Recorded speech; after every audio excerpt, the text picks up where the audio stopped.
Tu poder invisible. Audiolibro completo en español. Escrito por Genevieve Veren. Prefacio. He desplazado el bolígrafo sobre estas hojas con el propósito y la esperanza de que sus sugerencias puedan brindarle al escucha la llave para abrir el camino hacia la consecución de sus deseos, y para explicarle que no debe tener miedo cuando se encuentre dando pasos sobre la ruta que lo ha de conducir a la posesión de aquello que tanto desea. Esto presupone, por supuesto, que todo aquello que desee poseer tiene como fin común la consecución de una mayor libertad. Por ejemplo, siente que el poseer más dinero, tierras o amigos lo hará más feliz, y por lo tanto, el verdadero fin de poseer estas cosas es la búsqueda de libertad y felicidad. En su esfuerzo por poseer, descubrirá que aquello que realmente necesita es ser, siempre, no solo cuando se le antoje, su mejor yo. Ese yo que comprende que los errores de sus seres queridos son simplemente malentendidos. La sensación de que las posesiones más grandes, sin importar de qué tipo sean, le traerán satisfacción o felicidad por sí mismas, es un grave error. Ninguna persona, lugar o cosa puede darle felicidad. Probablemente puedan darle motivos para estar feliz y un sentimiento de satisfacción momentánea, pero la alegría de vivir proviene de su interior. Por lo tanto, en estas páginas recomiendo que se haga el esfuerzo de ir en busca de aquello que se crea que proporcionará alegría, siempre que, como se dijo anteriormente, realmente se esté buscando la felicidad. También deseo, en este volumen, dar a conocer todas las posibilidades que se abrirán para todo aquel que haga un esfuerzo persistente por comprender la ley de visualización y hacer una aplicación práctica de este conocimiento en cualquier plano en el que se encuentre. La palabra esfuerzo, como se emplea aquí, no significa que el lector entrará en un alto grado de tensión, ya que creo firmemente que todo estudio y meditación deben realizarse sin presión alguna. He procurado demostrar que, al comenzar con la acción creativa o la imagen mental, es seguro que se obtendrán resultados con presteza. Si bien las leyes del universo no pueden ser alteradas, pueden funcionar bajo condiciones específicas, produciendo así resultados para el avance individual que no pueden obtenerse bajo el funcionamiento espontáneo de la ley provista por la naturaleza. Sin embargo, por más que haya mencionado que las posibilidades que le esperan a través de la visualización lo llevarán más allá de todo lo que haya experimentado antes, esto no significa que contradicen la ley de causa y efecto. Si a través de las sugerencias aquí dadas, alguien llega a entender que su mente es el núcleo en donde grandes masas de poder se encuentran en constante movimiento, simplemente esperando que se le dé la dirección adecuada, pues solo existe una, para poder ponerse en acción, y estamos hablando de reacción en forma física y palpable, entonces este libro habrá cumplido su propósito. Trate de recordar que la imagen que piensa, que siente y que ve se refleja en la mente universal y por la ley natural de la acción recíproca debe regresar a usted en forma espiritual o física. El conocimiento de esta ley de acción recíproca entre el individuo y la mente universal le abre libre acceso a todo lo que desee poseer o ser. Debe tener en cuenta que todo esto solo es posible para el individuo que reconoce que obtiene el poder para crear imágenes mentales del espíritu universal de vida que todo lo origina, Dios, y que solo puede ser utilizado en la medida en que se emplee en armonía con la naturaleza del espíritu que lo originó. Para estar seguros de esto, se debe entender que la relación con este espíritu universal originario es la de padre-hijo, y por solicitud de la mente del hijo, la del padre actúa y reacciona. Siendo esto así, lo que sea que piense y sienta que es, el espíritu creativo de vida lo reproducirá fielmente. Esta es la gran razón para imaginarse a sí mismo y a sus problemas, no como lo que son, sino como desea que sean, y vivir con esa nueva imagen.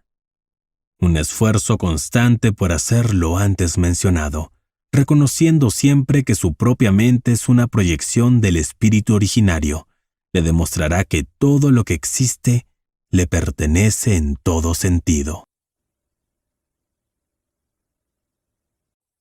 Capítulo 1. Orden y visualización. El ejercicio de la facultad de visualizar mantiene su mente en orden y atrae hacia usted las cosas que necesita para que su vida sea más placentera y ordenada. Si practica el imaginar deliberadamente lo que desea y lo examina cuidadosamente, pronto encontrará que sus pensamientos y deseos vienen y proceden en una procesión más ordenada que nunca. Habiendo alcanzado un estado de mentalidad ordenada, ya no se encuentra en un estado constante de prisa mental. La prisa es miedo y, en consecuencia, es destructiva. En otras palabras, cuando su entendimiento capta el poder de visualizar el deseo de su corazón y lo mantiene a voluntad, atrae hacia usted todas las cosas necesarias para el cumplimiento de esa imagen mediante las vibraciones armoniosas de la ley de atracción.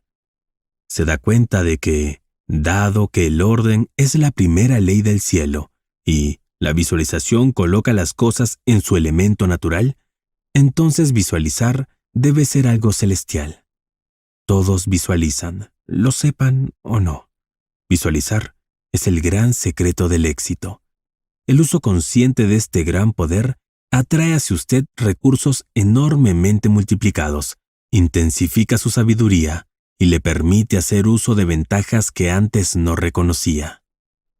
Ahora podemos volar por el aire, no porque alguien haya sido capaz de cambiar las leyes de la naturaleza, sino porque el inventor de la máquina voladora aprendió a aplicar las leyes de la naturaleza y al hacer un uso ordenado de ellas, produjo el resultado deseado. En lo que respecta a las fuerzas naturales, nada ha cambiado desde el principio. No había aviones en el año 1, porque los de esa generación no podían concebir la idea como una posibilidad práctica de trabajo. Aún no se ha hecho, era el argumento, y no se puede hacer. Sin embargo, las leyes y los materiales para las máquinas voladoras prácticas existían en ese momento como ahora. Troward nos dice que la gran lección que aprendió del avión y la telegrafía inalámbrica es el triunfo de los principios por sobre los precedentes y el trabajo de una idea hasta su conclusión lógica, a pesar del testimonio acumulado de toda la experiencia pasada. Con semejante ejemplo ante usted, ¿no se da cuenta de que se pueden revelar secretos aún mayores? También, que tiene la llave dentro de usted, con la que puede abrir la cámara secreta que contiene el deseo de su corazón.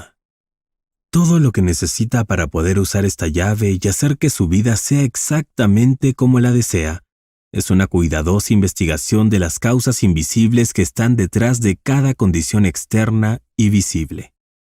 Luego, armonice estas causas invisibles con su concepción y descubrirá que mucho de lo que pensaba que eran sueños fantasiosos, ahora son realidades palpables. Todos sabemos que el globo fue el antepasado del avión. En 1766, Henry Cavendish, un noble inglés, demostró que el hidrógeno era 7 veces más ligero que el aire atmosférico. A partir de ese descubrimiento nació el globo, y a partir del globo ordinario se desarrolló el dirigible, una aeronave con forma de cigarro. El estudio de la aeronáutica y las leyes de la locomoción aérea de las aves y los proyectiles llevó a la creencia de que se podría desarrollar un mecanismo mediante el cual se podría hacer que máquinas más pesadas que el aire viajaran de un lugar a otro y permanecieran en el aire mediante el mantenimiento de una gran velocidad, que superaría por fuerza propulsora la ley ordinaria de la gravitación. El profesor Langley de Washington, que desarrolló gran parte de la teoría que otros mejoraron después, fue objeto de mucha burla cuando envió un modelo de avión solo para que enterrara la nariz en el agua fangosa del Potomac. Pero los hermanos Wright, que experimentaron en la última parte del siglo XIX, se dieron cuenta de la posibilidad de viajar por el aire en una máquina que no tenía una bolsa de gas. Se vieron a sí mismos disfrutando de este medio de transporte con gran facilidad. Se dice que uno de los hermanos le decía al otro, cuando sus variados experimentos no salían como esperaban: «Está bien, hermano, me veo montando en esa máquina y se desplaza con facilidad y constancia». Los hermanos Wright sabían lo que querían y tenían la imagen de su objetivo constantemente delante de ellos. Al visualizar o hacer una imagen mental, usted no está intentando cambiar las leyes de la naturaleza, las está cumpliendo. Su objetivo al visualizar es poner las cosas en un orden regular tanto mental como físico. Cuando se dé cuenta de que este método de emplear el poder creativo tiene como fin inequívoco la realización de sus deseos, su confianza en la misteriosa pero infalible ley de la atracción será imperturbable. Nada puede sacudirla. No siente nunca que es necesario quitarle nada a nadie más. Ha aprendido que pedir y buscar tienen como correlativos el recibir y encontrar.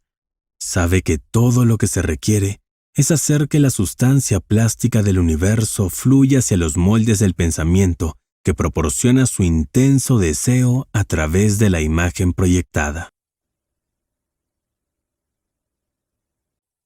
Capítulo 2. ¿Cómo atraer todo aquello que desea?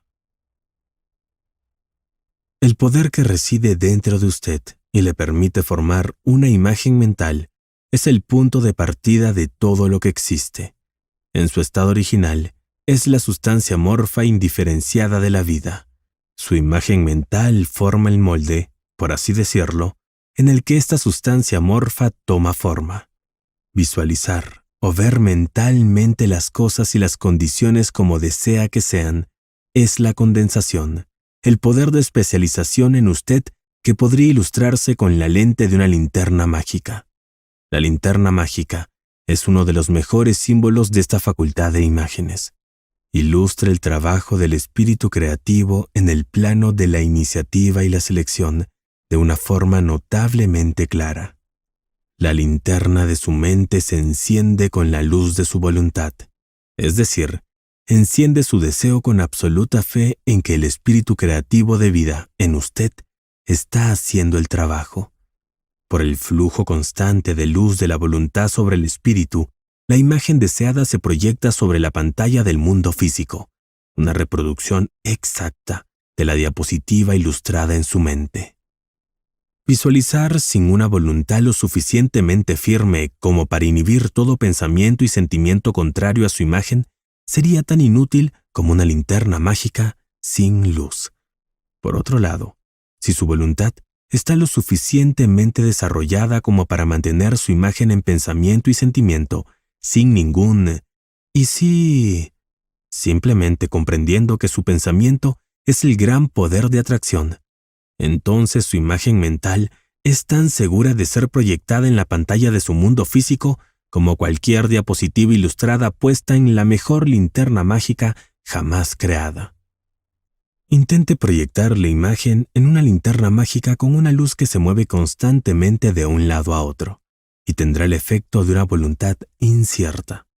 Es necesario que su imagen mental se apoye sobre una voluntad fuerte y firme, así como es necesaria una luz intensa para caminar con firmeza en la oscuridad. La alegre seguridad con la que hace su imagen es el poderoso imán de la fe, y nada puede destruirlo. Usted es más feliz de lo que nunca fue, porque ha aprendido a saber dónde está su fuente de suministro y confía en su respuesta inagotable a su dirección dada.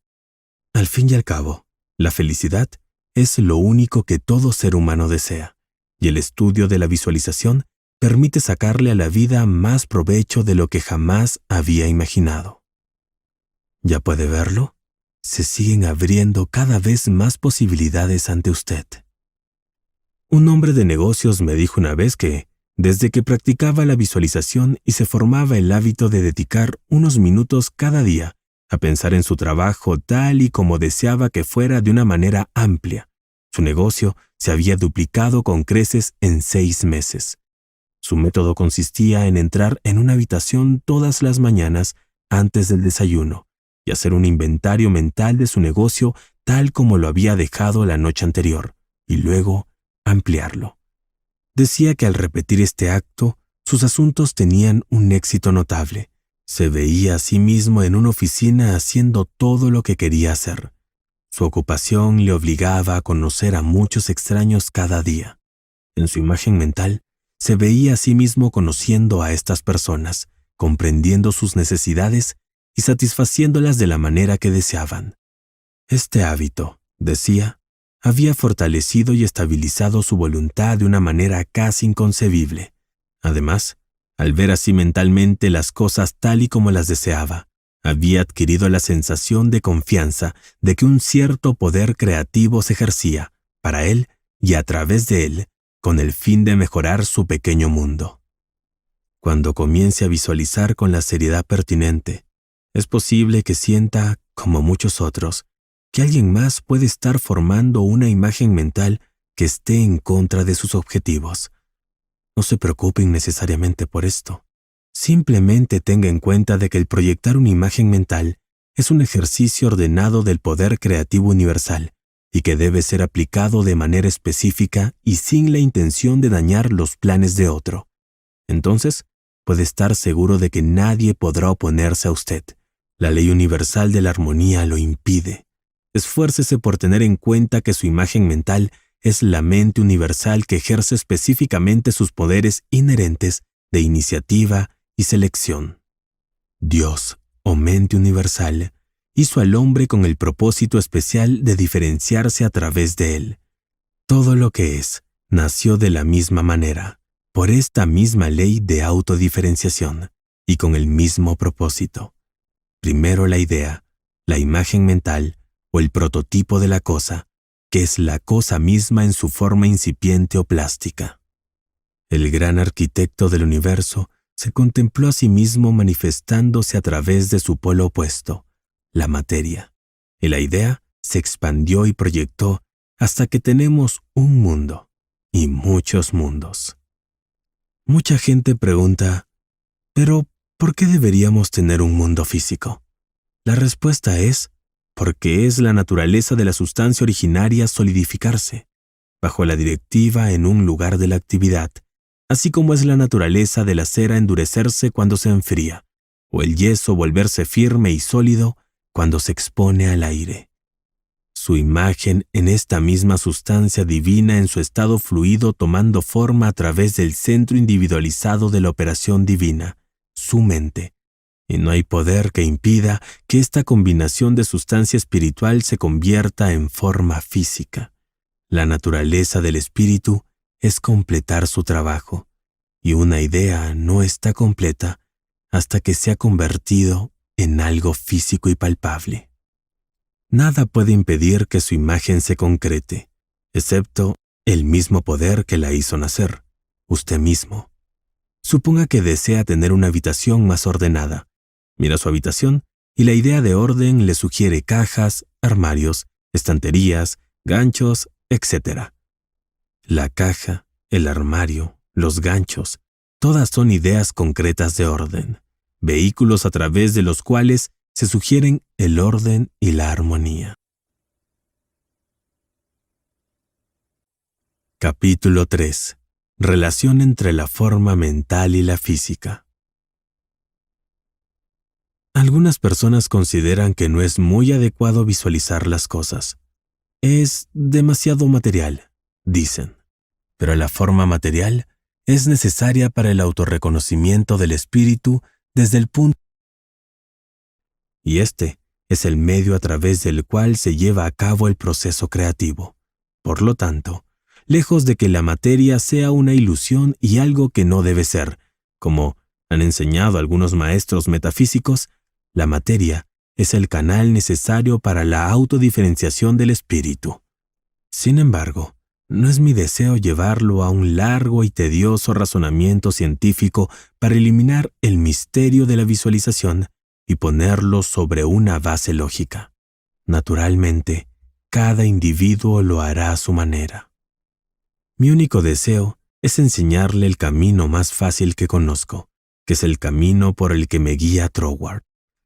Tengo la certeza de que usted concluirá como yo que el único misterio en relación con la visualización es el misterio de la vida que toma forma, gobernada por leyes inmutables y fácilmente comprensibles. Todos poseemos más poder y mayores posibilidades de lo que creemos, y visualizar es uno de los mayores poderes.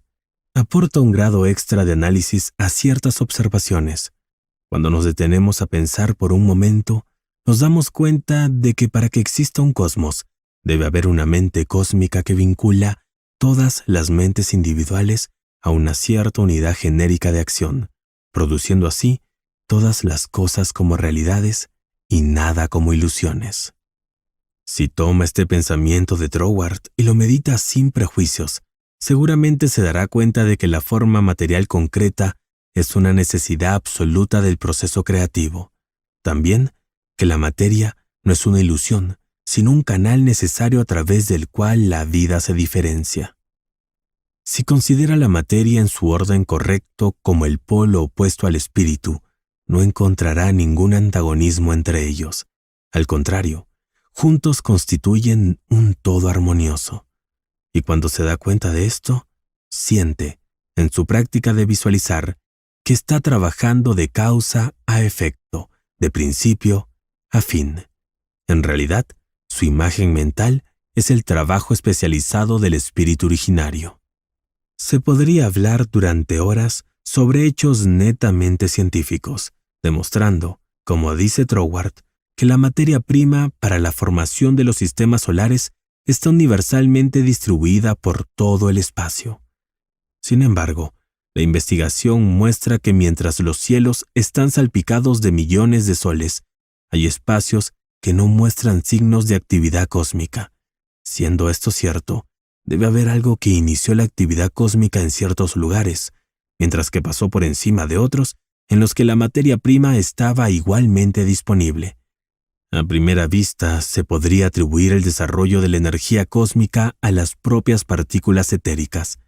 Sin embargo, al analizarlo con mayor profundidad, encontramos que esto es matemáticamente imposible en un medio que está igualmente distribuido en el espacio, ya que todas sus partículas están en equilibrio, por lo que ninguna partícula posee en sí misma un mayor poder de originar movimiento que la otra. Así, encontramos que el movimiento inicial, aunque actúa en y a través de las partículas de la sustancia primaria, no son las partículas mismas. Esto es a lo que nos referimos cuando hablamos del espíritu. El mismo poder que trajo la sustancia universal a la existencia traerá su pensamiento individual o imagen mental a la forma física. No hay ninguna diferencia en el tipo de poder. La única diferencia es una diferencia de escala. El poder y la sustancia son los mismos, solo que al elaborar su imagen mental, ha transferido su energía creativa del universal a la escala de lo particular y está trabajando de la misma manera infalible desde su centro específico, su mente. Capítulo 4. El funcionamiento de su imagen mental. El funcionamiento de un gran sistema telefónico nos puede servir de analogía. La central principal se subdivide en muchos ramales. Cada ramal está en conexión directa con su fuente, y cada rama individual, que reconoce la fuente de su existencia, informa de todo a la central. Por lo tanto, cuando se requiere ayuda de cualquier tipo, nuevos suministros, reparaciones difíciles o un sinfín de otras cosas, la rama necesitada acude inmediatamente a su central. No se le ocurriría remitir sus dificultades o sus éxitos a la central principal de un sistema de telégrafo, aunque pertenezcan a la misma organización. Estas diferentes centrales de ramales saben que la única solución para cualquier dificultad debe provenir de la central desde la que fueron proyectadas. Si nosotros, como ramas individuales de la mente universal, remitiéramos nuestras dificultades de la misma manera confiada a la fuente de la que fuimos proyectados y utilizáramos los remedios que nos ha proporcionado, nos daríamos cuenta de lo que Jesús quiso decir cuando dijo: Pedid y recibiréis. Todos recibiríamos nuestros equipamientos. Sin duda, el Padre debe suplir al Hijo. El tronco del árbol no puede dejar de proveer a sus ramas. Todo lo animado o inanimado es llamado a la existencia o lo sobresaliente por un poder que en sí mismo no se destaca. El poder que crea la imagen mental, la sustancia espiritual que origina su deseo representado, no se destaca. Proyecta la sustancia de sí mismo, que es una contraparte solidificada de sí mismo, mientras permanece invisible para el ojo físico. Solo apreciarán el valor de la visualización aquellos que sean capaces de comprender el significado de Pablo cuando dijo: «Los mundos fueron formados por la palabra de Dios. Las cosas que se ven no están hechas de cosas que aparecen». No hay nada inusual o misterioso en la idea de que su deseo ilustrado se convierta en una evidencia material. Es el funcionamiento de una ley natural universal.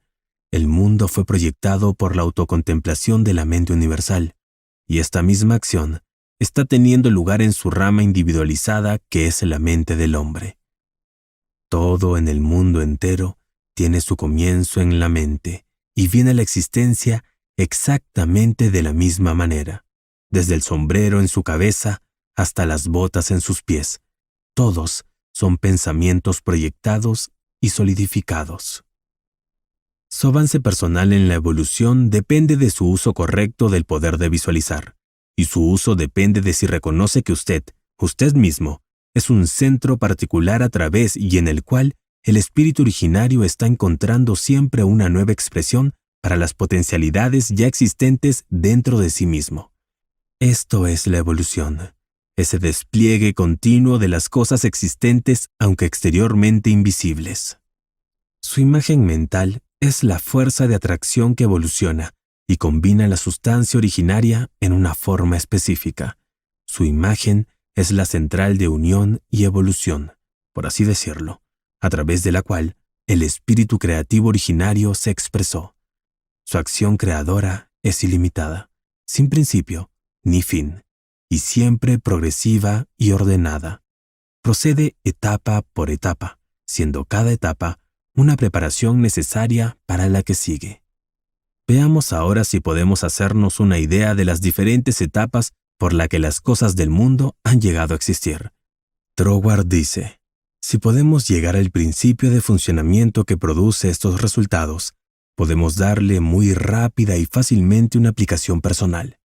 Primero, vemos que el pensamiento de la vida o el espíritu creador sobre sí mismo es la simple conciencia de su propio ser, y esto produjo un primer éter, una sustancia universal a partir de la cual crece todo en el mundo.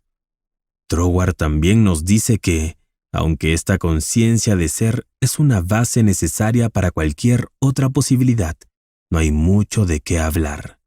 Lo mismo ocurre con el espíritu individualizado, que es usted mismo. Antes de considerar la idea de hacer una imagen mental de su deseo como algo práctico, debe tener alguna idea de su ser, de su yo soy. Y tan pronto como es consciente de su yo soy, comienza a desear disfrutar de la libertad que esta conciencia sugiere. Quiere hacer más y ser más, y a medida que realiza este deseo dentro de usted, el espíritu localizado comienza a realizar actividades conscientes en usted. Lo que más le preocupa es la acción específica del espíritu creador de la vida, la mente universal especializada. El germen divino localizado en usted es su personalidad, su individualidad. Y puesto que la alegría de la libertad absoluta es la naturaleza inherente de este germen divino, es natural que se esfuerce por disfrutar a través de su centro específico. Y a medida que crece en la comprensión de que su ser, su individualidad, es Dios particularizándose, desarrolla naturalmente tendencias divinas. Quiere disfrutar de la vida y la libertad. Quiere libertad en sus asuntos así como en su conciencia, y es natural que así sea. Siempre con este deseo progresivo, hay una débil imagen mental. A medida que su deseo y su reconocimiento crecen hasta convertirse en un deseo intenso, este deseo se convierte en una imagen mental clara. Por ejemplo, una joven que estudia música desea tener un piano en casa para poder practicar. Desea tanto el piano que lo ve mentalmente en una de las habitaciones. Sostiene la imagen del piano y se entrega a la reflexión mental del placer y la ventaja que supondrá tener el piano en el rincón del salón. Un día lo encuentra allí tal y como lo había imaginado. A medida que crezca en la comprensión de quién es, de dónde viene y cuál es el propósito de su ser, cómo va a cumplir el propósito para el que está destinado, proporcionará cada vez más un centro a través del cual el espíritu creativo de la vida puede disfrutar. Y se dará cuenta de que solo puede haber un proceso creativo que llene todo el espacio, que es el mismo en su potencialidad, ya sea universal o individual. Además, todo lo que existe, ya sea en el plano de lo visible o de lo invisible, tuvo su origen en la acción localizada del pensamiento o de una imagen mental. Y esto lo incluye a usted mismo, porque es el espíritu universal localizado y la misma acción creativa la que está teniendo lugar a través de usted. Ahora se preguntará, sin duda, ¿por qué hay tanta enfermedad y miseria en el mundo? Si el mismo poder e inteligencia que trajo el mundo a la existencia está en funcionamiento en la mente del hombre, ¿por qué no se manifiesta como fuerza, alegría, salud y abundancia? Si uno puede tener sus deseos satisfechos simplemente haciendo una imagen mental de ese deseo, aferrándose a él con la voluntad y haciendo sin ansiedad en el plano exterior lo que parezca necesario para llevar el deseo a su cumplimiento, entonces no parece haber razón para la existencia de la enfermedad y la pobreza. Seguramente nadie desea ninguna de las dos cosas. La primera razón es que pocas personas se toman la molestia de investigar el principio de funcionamiento de las leyes de la vida. Si lo hicieran, pronto se convencerían de que no hay necesidad de la enfermedad y la pobreza que vemos a nuestro alrededor. Se darían cuenta de que la visualización es un principio y no una falacia. Hay unos pocos que han encontrado que vale la pena estudiar esta simple, aunque absolutamente infalible ley que los librará de la esclavitud. Sin embargo, la raza en su conjunto no está dispuesta a dedicar el tiempo necesario a este estudio. O es demasiado simple, o demasiado difícil. Puede que se hagan una idea de su deseo con un poco de comprensión de la visualización durante un día o dos, pero lo más frecuente es que sea durante 1 hora aproximadamente. Pero si insiste en verse mentalmente rodeado de cosas y condiciones como desea que sean, comprenderá que la energía creadora envía su sustancia plástica en la dirección indicada por la tendencia de sus pensamientos. Aquí reside la ventaja de mantener su pensamiento en forma de imagen mental. Cuanto más entusiasmo y fe sea capaz de poner en su imagen, más rápidamente se convertirá en forma visible, y su entusiasmo aumentará al mantener su deseo en secreto. En el momento en que lo comenta a cualquier alma viviente, en ese momento su poder se debilita. Su poder, su imán de atracción no es tan fuerte, y en consecuencia no puede llegar tan lejos. Cuanto mejor se guarda el secreto entre su mente y su ser exterior, más vitalidad le da a su poder de atracción. Uno cuenta sus problemas para debilitarlos, para quitárselos de la cabeza, y cuando un pensamiento se da a conocer, su poder se disipa. Háblelo con usted mismo, e incluso escríbalo, y destruye enseguida el papel. Sin embargo, esto no significa que debe esforzarse intensamente para presionar el poder de trabajar su imagen en las líneas especiales que usted cree que debería. Ese método pronto lo agotaría y obstaculizaría el cumplimiento de su propósito. No es necesario que muera un pariente rico o que alguien pierda una fortuna en la calle para materializar los $10,000 que se imagina mentalmente. Uno de los porteros del edificio en el que vivo escuchó muchos de los deseos de los visitantes que salían de mi departamento. El deseo medio era de $500. Consideró que $5 estaban más a su alcance y empezó a visualizarlos, sin la menor idea de dónde o cómo iba a conseguirlos. Mi loro salió volando por la ventana y llamé por teléfono a los hombres del patio para que me lo trajeran. Uno lo cogió y le mordió en el dedo. El portero, que llevaba guantes y no temía una herida similar, lo cogió y me lo trajo. Le di 5 billetes de $1 por el servicio. Esta repentina recompensa le sorprendió. Me dijo con entusiasmo que había estado visualizando por solo $5, simplemente por haber oído que otros visualizaban. Estaba encantado con la inesperada realización de su imagen mental. Todo lo que tiene que hacer es formar una imagen mental del deseo de su corazón, mantenerla alegremente a voluntad, siempre consciente de que el mismo poder infinito que trajo el universo a la existencia lo trajo a usted a la forma con el propósito de disfrutar en y a través de usted. Y puesto que es todo vida, amor, luz, poder, paz, belleza y alegría, y es el único poder creativo que existe, la forma que toma en y a través de usted depende de la dirección que le dé su pensamiento. En usted está indiferenciada, esperando tomar cualquier dirección que se le dé a medida que pasa por el instrumento creado con el propósito de autodistribuirse. Es este poder el que le permite transferir sus pensamientos de una forma a otra. El poder de cambiar su mente es el poder universal individualizado que toma la iniciativa, dando dirección a la sustancia fluida contenida en cada pensamiento. Es la cosa más simple del mundo dar a esta sustancia plástica altamente sensible cualquier forma que desee a través de la visualización. Cualquiera puede hacerlo con un pequeño esfuerzo. Una vez que crea realmente que su mente es un centro a través del cual la sustancia plástica de todo lo que hay en su mundo toma forma involuntaria, la única razón por la que su imagen no siempre se materializa es porque ha introducido algo antagónico al principio fundamental. Muy a menudo, este elemento destructivo es causado por la frecuencia con la que cambia sus imágenes. Después de muchos cambios de este tipo, usted decide que su deseo original es lo que realmente quiere después de todo. Tras esta conclusión, comienza a preguntarse por qué, siendo esta su primera imagen, aún no se ha materializado.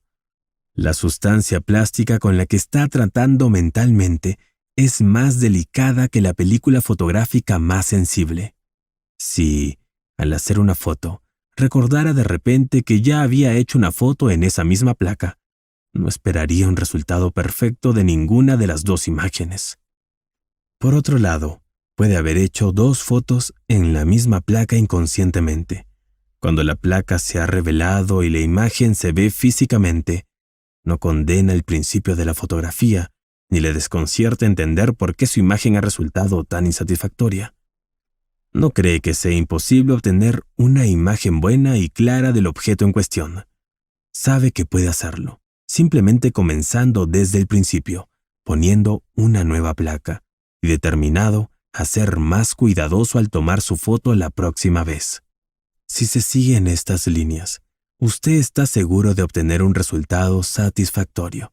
Si procede de la misma manera con su fotografía mental, haciendo su parte con la correspondiente confianza, el resultado será igual de perfecto. Las leyes de la visualización son tan infalibles como las de la fotografía. De hecho, la fotografía es el resultado de la visualización. De nuevo, sus resultados al visualizar y sus deseos pueden ser imperfectos o retrasados por el mal uso de este poder, debido al pensamiento de que el cumplimiento de su deseo depende de ciertas personas o condiciones. El principio originario no depende en absoluto de ninguna persona, lugar o cosa. No tiene pasado ni conoce el futuro. La ley es que el principio creador originario de la vida es el universal aquí y el eterno ahora. Por lo tanto, la experiencia pasada no tiene relación con su imagen actual. En consecuencia, no intente obtener su deseo a través de un canal que puede no ser natural para él, aunque le parezca razonable. Su sentimiento debe ser que la cosa o la conciencia que tanto desea es normal y natural, una parte de usted mismo, una forma para su evolución. Si puede hacer esto, No hay poder que le impida disfrutar de la realización de la imagen que tiene entre manos o de cualquier cosa. Capítulo 5.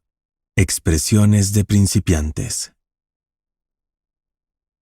Cientos de personas se han dado cuenta de que visualizar es una lámpara de Aladino para quien tiene una voluntad poderosa. El general Foch dice que sus sentimientos estaban tan ultrajados durante la guerra franco-prusiana de 1870 que se visualizó a sí mismo dirigiendo un ejército francés contra los alemanes hasta la victoria. Dice que realizó su imagen, fumó su pipa y esperó. Este es el resultado de la visualización que todos conocemos. Una famosa actriz escribió un largo artículo en uno de los principales periódicos de domingo el pasado invierno, en el que describía cómo se deshacía de la grasa y el peso excesivo de su cuerpo, viendo constantemente su figura tal y como la deseaba. Me llegó una carta muy interesante de la esposa de un médico mientras yo daba una conferencia en Nueva York.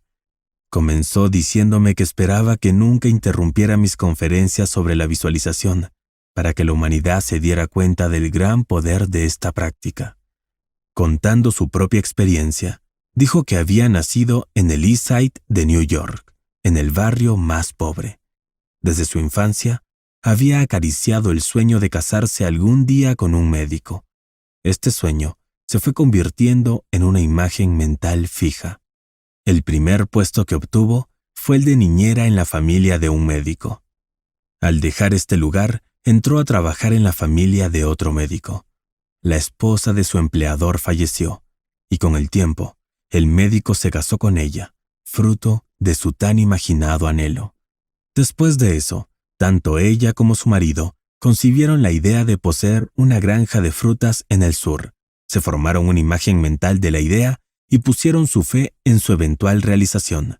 La carta que me envió procedía de su granja frutícola en el sur. Fue mientras estaba en la granja que la esposa del médico me escribió. Su segunda imagen mental había visto la luz de la materialización. Todos los días me llegan muchas cartas de naturaleza similar. El siguiente es un caso que se publicó en el New York Herald el pasado mes de mayo. Atlantic City, 5 de mayo.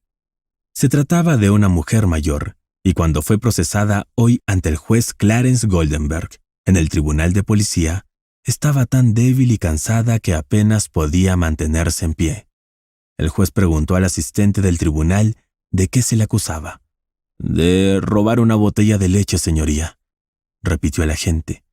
«La cogió de la puerta de una casa pequeña del centro de la ciudad, antes de que amaneciera esta mañana». «¿Por qué lo hizo?», preguntó el juez Goldenberg. «Tenía hambre», dijo la anciana. «No tenía ni un centavo en el mundo, y no había forma de conseguir nada para comer, salvo robarlo. Pensé que a nadie le importaría que cogiera una botella de leche». «¿Cómo se llama?», preguntó el juez. «Weinberg», dijo la anciana. «Elizabeth Weinberg». El juez Goldenberg le hizo algunas preguntas sobre sí misma. Luego dijo: «Bueno, usted no es muy rica ahora, pero ya no es más pobre. Llevo meses buscándola. Tengo $500 que le pertenecen de la herencia de un pariente. Soy el albacea de la herencia». El juez Goldenberg pagó la multa de la mujer de su propio bolsillo y luego la acompañó a su despacho, donde le entregó su herencia y envió a un policía a buscarle un alojamiento. Más tarde, me enteré que esta mujercita había estado deseando e imaginando mentalmente $500, ignorando cómo podrían llegar a ella. Pero ella mantuvo su visión y la fortaleció con su fe. En un número reciente de Good Housekeeping, había un artículo de Addington Bruce, titulado «Fortaleciendo su columna vertebral mental». Es muy instructivo, y a cualquiera le beneficiaría leerlo. Dice, en parte, acostúmbrese a dedicar unos momentos cada día a pensar en su trabajo de forma amplia e imaginativa, como una necesidad vital para usted mismo y un servicio útil para la sociedad. Huntington, el gran magnate de los ferrocarriles, antes de comenzar a construir su carretera de costa a costa, dijo que realizó cientos de viajes a lo largo de la línea antes de que hubiera un tendido de rieles. Se dice que se sentaba durante horas con un mapa de los Estados Unidos delante de él y viajaba mentalmente de costa a costa, igual que hacemos nosotros ahora sobre su imagen mental cumplida. Sería posible poner foco sobre cientos de casos similares. El mejor método para imaginar lo que se desea es sencillo y agradable. Una vez que se ha comprendido el principio que lo sustenta lo suficientemente bien como para creerlo. En primer lugar, y por encima de todo, asegúrese de que es eso lo que realmente desea. Luego, especialice su deseo según estas líneas. Capítulo 6. Sugerencias para lograr su imagen mental. Tal vez quiera sentir que ha vivido con algún propósito. Quiere estar contento y ser feliz, y siente que con buena salud y con un negocio exitoso podría disfrutar de este estado de ánimo. Cuando esté seguro de que es eso lo que anhela, proceda a imaginarse a usted mismo saludable y a su negocio tan exitoso como naturalmente puede concebir que llegue a ser. El mejor momento para crear su imagen definitiva es justo antes del desayuno y por la noche antes de acostarse. Como es posible que esto le tome algún tiempo, puede ser necesario levantarse más temprano de lo habitual. Vaya a una habitación en la que no lo molesten. Medite unos instantes sobre el funcionamiento práctico de la ley de la visualización y pregúntese, ¿cómo llegaron a existir las cosas que me rodean? ¿De qué manera me pueden ayudar a entrar en contacto más rápidamente con el suministro invisible? Alguien pensó que la comodidad se expresaría y experimentaría mejor sentándose en una silla que en el suelo. El principio de la meditación, la silla, fue el deseo de estar a gusto. Con ello surgió la imagen de una especie de silla. El mismo principio se aplica al sombrero y a la ropa que usted lleva. Profundice con cuidado en este pensamiento del principio que hay detrás de la cosa. Establezcalo como una experiencia personal. Hágalo un hecho para su conciencia. Si es minucioso en esto, se encontrará en la conciencia profunda bajo la superficie de su propio poder de pensamiento.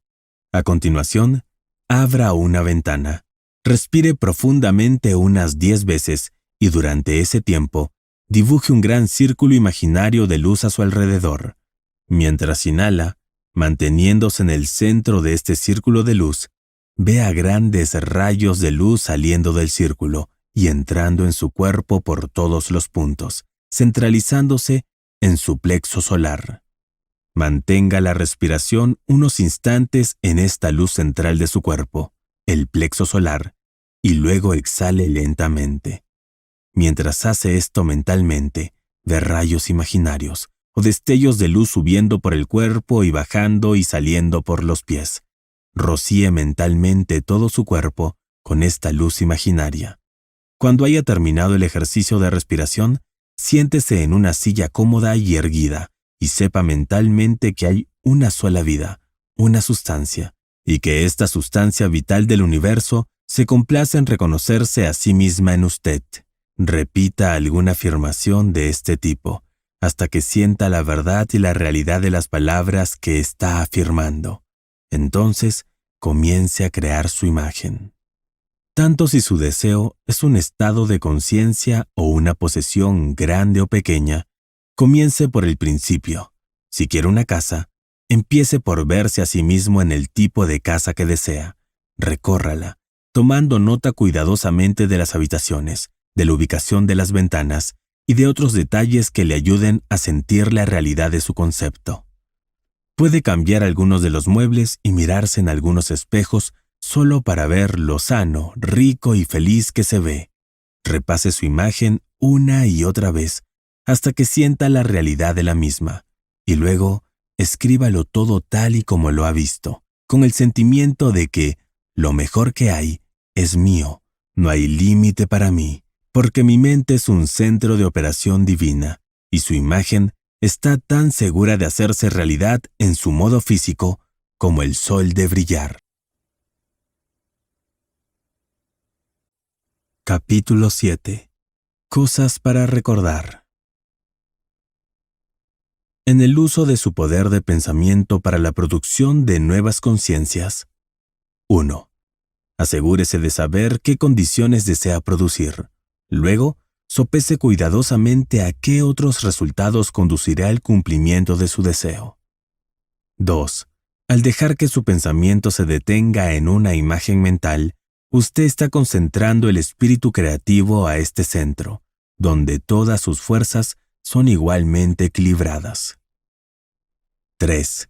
Visualizar lleva a su mente objetiva a un estado de equilibrio que le permite dirigir conscientemente el flujo del espíritu hacia un propósito definitivamente reconocido y guiar cuidadosamente su pensamiento para que no incluya un flujo en la dirección opuesta. 4. Debe tener siempre en mente que está tratando con una maravillosa energía potencial que aún no tiene una forma definida y que será por la acción de su mente que ésta tomará una forma en particular, según el molde que desee utilizar. Su imagen lo ayuda a mantener su mente fija en el hecho de que la afluencia de esta energía creativa está teniendo lugar. También por su imagen mental, está determinando la dirección que desea que tome el poder creativo sensible, y al hacer esto, la exteriorización de su imagen es una certeza. 5. Cuando visualice correctamente, recuerde que un esfuerzo extenuante frustra su propósito y sugiere a la conciencia que se está luchando con algún tipo de fuerza adversa, lo cual no será de ayuda para mantener clara su imagen mental. 6. Al mantener su imagen en un estado de ánimo alegre, excluye todos los pensamientos que dispersarían el núcleo espiritual de su imagen. Debido a que la ley es creativa en su acción, su deseo representado está seguro de cumplirse. 7. La séptima y gran cosa para recordar en la visualización es que usted está creando una imagen mental con el fin de determinar la calidad que está dando a la sustancia y energía previamente indiferenciadas, en lugar de organizar las circunstancias específicas para su manifestación. Ese es el trabajo del propio poder creativo. Construirá sus propias formas de expresión de forma natural, si se lo permite, y se ahorrará una gran cantidad de ansiedad innecesaria. Lo que realmente desea es la expansión en una determinada dirección, ya sea de salud, riqueza o lo que sea. Y mientras lo obtenga, como seguramente lo hará si se aferra con confianza a su imagen, ¿qué importa si le llega por algún canal con el que pensaba que podía contar o a través de algún otro de cuya existencia no tenía idea? Usted está concentrando energía de un tipo particular para un propósito particular.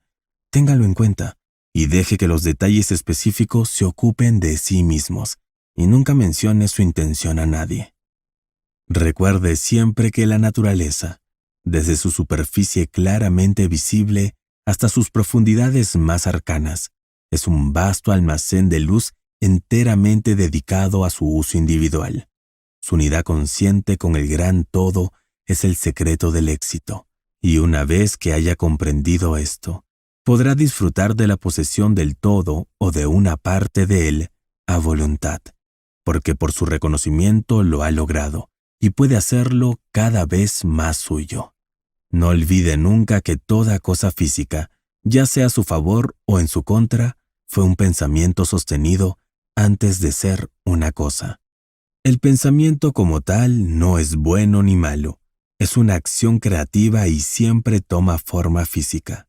Por lo tanto, los pensamientos en los que usted se sustenta se convierten en las cosas que posee o no posee. Capítulo 8. ¿Por qué inicié el estudio de la ciencia mental? Con frecuencia me han preguntado sobre mis razones para emprender el estudio de la ciencia mental y sobre los resultados de mi búsqueda, no solo en el conocimiento de los principios, sino también en la aplicación de ese conocimiento al desarrollo de mi propia vida y experiencia. Tales indagaciones son justificables, porque quien ensaya el papel de mensajero y maestro de las verdades psicológicas solo puede ser eficaz y convincente si las ha puesto a prueba en el laboratorio de la experiencia mental. Esto es particularmente cierto en mi caso, como única alumna personal de Thomas Troward, el mayor maestro de la ciencia mental de la actualidad, cuya enseñanza se basa en la relación que mantiene la mente individual con la mente creativa universal, que es la dadora de vida, y la manera en que esa relación puede ser invocada para asegurar la expansión y la expresión más plena de la vida individual. El impulso inicial hacia el estudio de la ciencia mental fue una abrumadora sensación de soledad. En toda vida debe haber algunas experiencias de aislamiento espiritual como las que, en ese periodo, impregnaron mi vida. A pesar de que cada día me encontraba en medio de amigos, rodeada de alegría y felicidad, me invadía un sentimiento persistente de que estaba sola en el mundo. Llevaba unos 3 años de viudez, vagando de país en país, buscando la tranquilidad. Las circunstancias y el entorno de mi vida eran tales que mis amigos me consideraban una joven inusualmente afortunada. Aunque reconocían que había sufrido una gran pérdida con la muerte de mi marido, sabían que me había dejado bien provista, libre para ir a cualquier parte a gusto y con muchos amigos. Sin embargo, si mis amigos hubieran podido penetrar en mis emociones más íntimas, habrían encontrado una profunda sensación de vacío y aislamiento. Este sentimiento me llevó a buscar infructuosamente en el exterior lo que más tarde supe que solo podía obtenerse en el interior. Estudié la ciencia cristiana, pero no me dio ningún consuelo. Aunque me di cuenta del gran trabajo que estaban haciendo los científicos, e incluso tuve el placer y el privilegio de conocer personalmente a la señora Eddy. Pero me fue imposible aceptar las enseñanzas fundamentales de la ciencia cristiana y hacer una aplicación práctica de ellas. Cuando estaba a punto de abandonar la búsqueda de satisfacción y resignarme a retomar una vida de aparente diversión, un amigo me invitó a visitar al gran vidente y maestro Abdul Baha. Después de mi entrevista con este hombre tan maravilloso, mi búsqueda de satisfacción comenzó a dar un giro. Él me dijo que viajaría por todo el mundo buscando la verdad y que cuando la encontrara, hablaría de ella. El cumplimiento de la declaración de este gran vidente parecía entonces imposible, pero era un estímulo, y al menos indicaba que mi búsqueda anterior había sido en la dirección equivocada. De una forma débil y a tientas, comencé a encontrar alegría en mi interior, simplemente porque él me había insinuado que debía encontrar la verdad. Eso fue lo más importante y casi lo único que recuerdo de nuestra entrevista. Unos días más tarde, al visitar la oficina de un practicante del Nuevo Pensamiento, me llamó la atención un libro sobre su mesa titulado Las Conferencias de Edimburgo sobre la Ciencia Mental, de Thomas Troward. Me interesó ver que Troward era un juez de división retirado del Punjab, en la India. Compré el libro, pensando que lo leería por completo esa misma tarde. Muchos han intentado hacer lo mismo, solo para descubrir, como yo, que el libro debe ser estudiado para ser entendido, y cientos han decidido, como yo, prestarle toda su atención. Después de encontrar este libro, que era un tesoro, me fui al campo durante unos días, y mientras estaba allí estudié el volumen tan a fondo como pude. Me pareció extremadamente difícil, y decidí comprar otro libro de Troward, con la esperanza de que su estudio no requiriera tanto esfuerzo. Al preguntar, me dijeron que un volumen posterior, Las Conferencias de Dor, era mucho más sencillo y el mejor de los 2 libros. Cuando lo conseguí, descubrí que también debía ser estudiado. Me llevó semanas y meses conseguir siquiera una vaga concepción del significado del primer capítulo de Dor, que se titula Entrar en el espíritu de ello. Quiero decir con esto que me llevó meses entrar en el espíritu de lo que estaba leyendo. Pero mientras tanto, un párrafo de la página 26 captó mi atención, por parecerme lo mejor que había leído nunca. Lo memoricé y me esforcé con toda mi alma por entrar en el espíritu de las palabras de Troward. El párrafo dice: mi mente es un centro de operación divina. La operación divina es siempre hacia la expansión, hacia la expresión plena. Esto significa la producción de algo que trascienda lo que ha sucedido o ha habido hasta ahora, algo completamente nuevo, no incluido en la experiencia pasada, aunque procediendo ella en una secuencia ordenada de crecimiento. Por lo tanto, puesto que lo divino no puede cambiar su naturaleza inherente, debe operar de la misma manera en mí.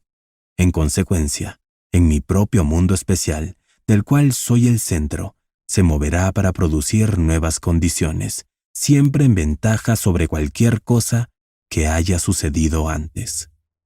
No negaré que me costó memorizar este párrafo, pero en el esfuerzo hacia este fin, las palabras parecían llevar consigo un cierto estímulo. Cada repetición del párrafo me hacía más fácil entrar en su espíritu. Las palabras expresaban exactamente lo que yo buscaba. Mi único deseo era la paz mental. Me reconfortó creer que la operación divina en mí podría expandirse hasta alcanzar una expresión más completa y producir más y más satisfacción. De hecho, una paz mental y un grado de satisfacción mayor de lo que jamás había conocido. El párrafo me inspiró además un profundo interés por comprobar si la chispa de la vida en mí podía hacerme conocer algo completamente nuevo. No deseaba borrar mi experiencia pasada, pero eso era exactamente lo que Troward decía que no haría. La operación divina no excluiría mis experiencias pasadas, sino que procediendo de ellas traería algo nuevo que trascendería cualquier cosa que yo hubiera experimentado antes. La meditación de estas afirmaciones trajo consigo un cierto sentimiento de alegría. Qué cosa tan maravillosa sería si pudiera aceptar y creer sinceramente, más allá de toda duda, que esta única afirmación de Troward era cierta. Seguramente lo divino no podría cambiar su naturaleza inherente, y puesto que la vida divina está operando en mí, debo estar divinamente habitada, y lo divino en mí debe operar tal como opera en el plano universal. Esto significaba que todo mi mundo de circunstancias, amigos y condiciones se convertiría finalmente en un mundo de satisfacción y disfrute del que yo soy el centro.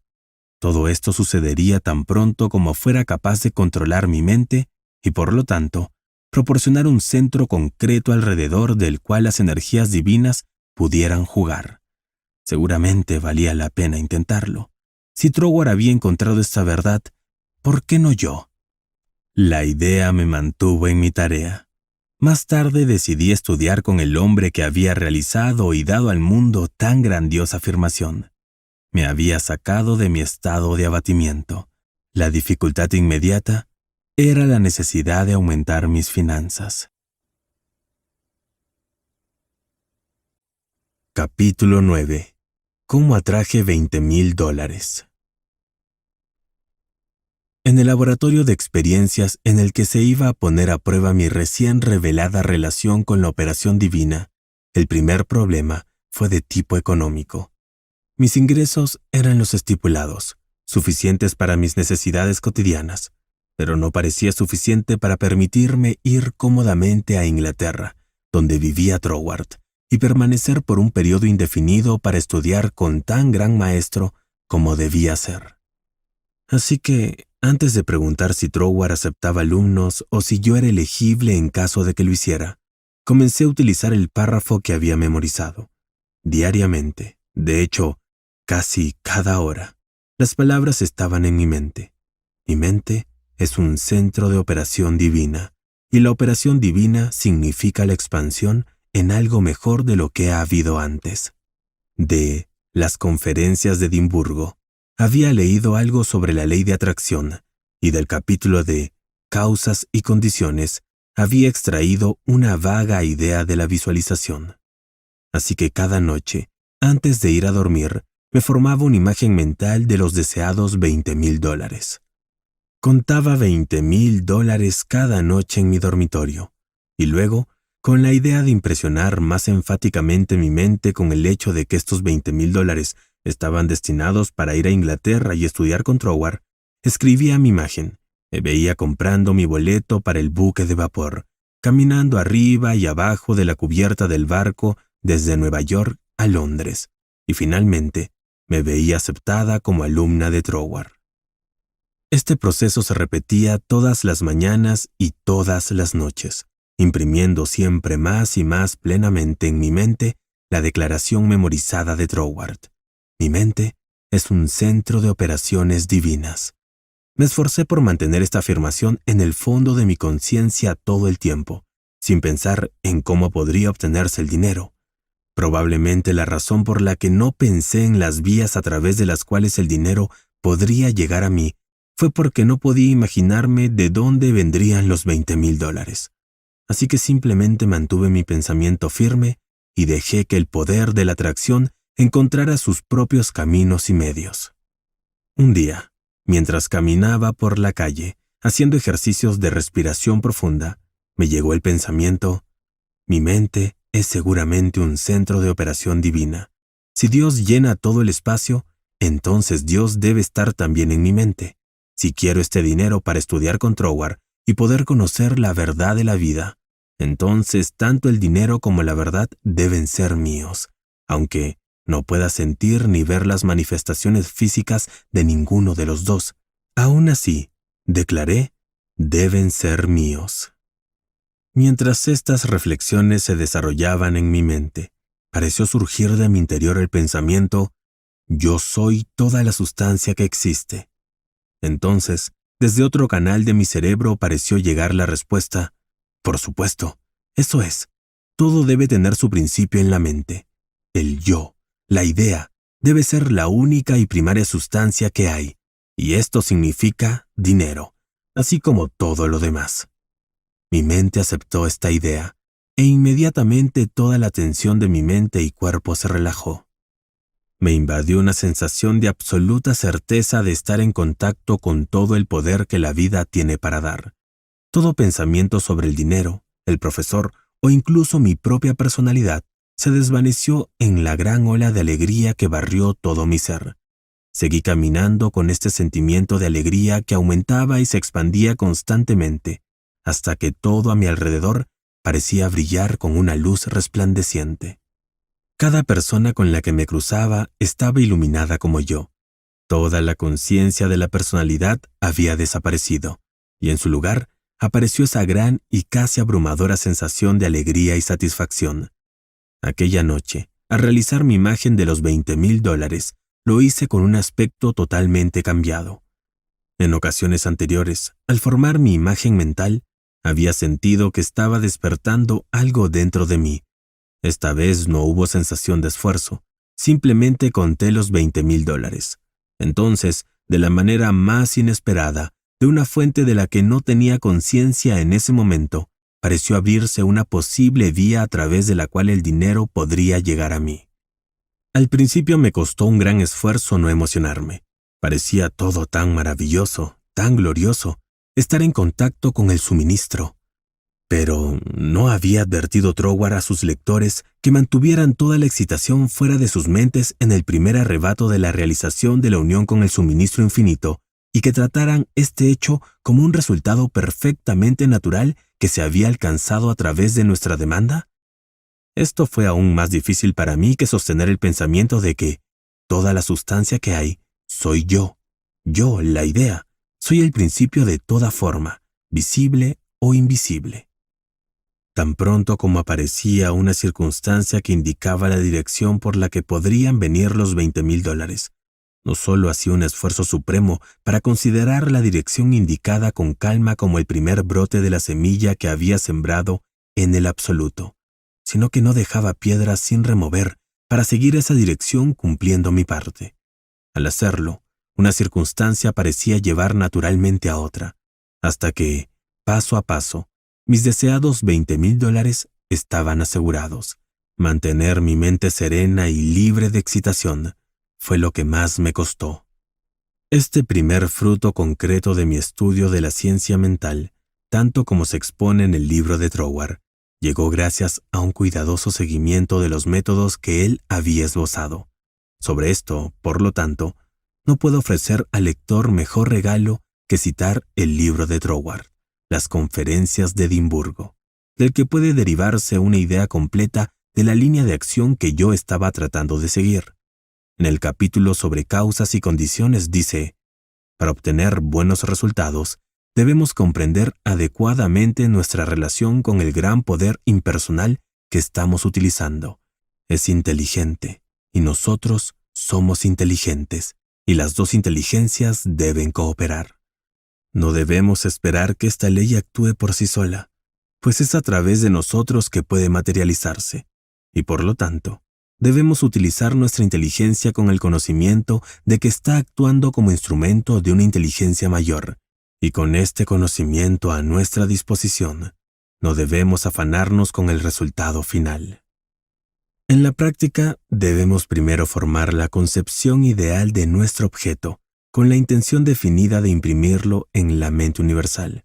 Es este actuar el que saca el pensamiento de la región de las meras fantasías causales, y luego, afirmar que nuestro conocimiento de la ley es razón suficiente para una expectativa tranquila de un resultado correspondiente, y que por lo tanto, todas las condiciones necesarias vendrán a nosotros en el orden debido. Podemos entonces ocuparnos de los asuntos de nuestra vida diaria con la tranquila seguridad de que las condiciones iniciales ya están ahí o pronto se harán visibles. Si no las vemos de inmediato, contentémonos con saber que el prototipo espiritual ya existe y esperemos hasta que alguna circunstancia que apunte en la dirección deseada comience a mostrarse. Puede ser un indicio muy pequeño, pero lo que hay que tener en cuenta es la dirección y no la magnitud. Tan pronto como lo veamos, debemos considerarlo como el primer brote de la semilla sembrada en el absoluto, y hacer con calma y sin excitación lo que las circunstancias parezcan requerir. Y entonces, más adelante, veremos que esta acción conducirá a su vez a otra circunstancia en la misma dirección, hasta que nos encontremos conducidos paso a paso a la realización de nuestro objetivo. De este modo, la comprensión del gran principio de la ley de abastecimiento nos liberará, por medio de repetidas experiencias, cada vez más de la región del pensamiento ansioso y del trabajo penoso, y nos llevará a un nuevo mundo, en el que el empleo útil de todas nuestras facultades, ya sean mentales o físicas, no será más que un despliegue de nuestra individualidad sobre las líneas de su propia naturaleza, y por lo tanto, una fuente perpetua de salud y felicidad, un estímulo suficiente, sin duda, para el estudio cuidadoso de las leyes que rigen la relación entre el individuo y la mente universal. En mi opinión, tanto entonces como ahora, esta cita esboza el núcleo y el centro del método y la forma de aproximación necesarias para entrar en contacto con el suministro infinito, al menos, junto con la afirmación anteriormente citada. Mi mente es un centro de operación divina. Todo esto constituía el único medio aparente de atraer hacia mí los $20,000. Mi esfuerzo constante por entrar en el espíritu de estas afirmaciones y atraer hacia mí la suma necesaria duró unas 6 semanas, al cabo de las cuales tenía en mi banco los $20,000 requeridos. Esto podría convertirse en una larga historia, dando todos los detalles, pero los hechos ya narrados le darán una idea definitiva de la condición magnética de mi mente mientras los $20,000 encontraban su camino hacia mí. Capítulo 10. Cómo me convertí en la única alumna del más grande científico mental de la actualidad. Tan pronto como se me ocurrió la idea de estudiar con Troward, le pedí a una amiga que le escribiera por mí, sintiendo que tal vez mi amiga podría expresar mi deseo en términos mejores o más persuasivos de los que yo podría emplear.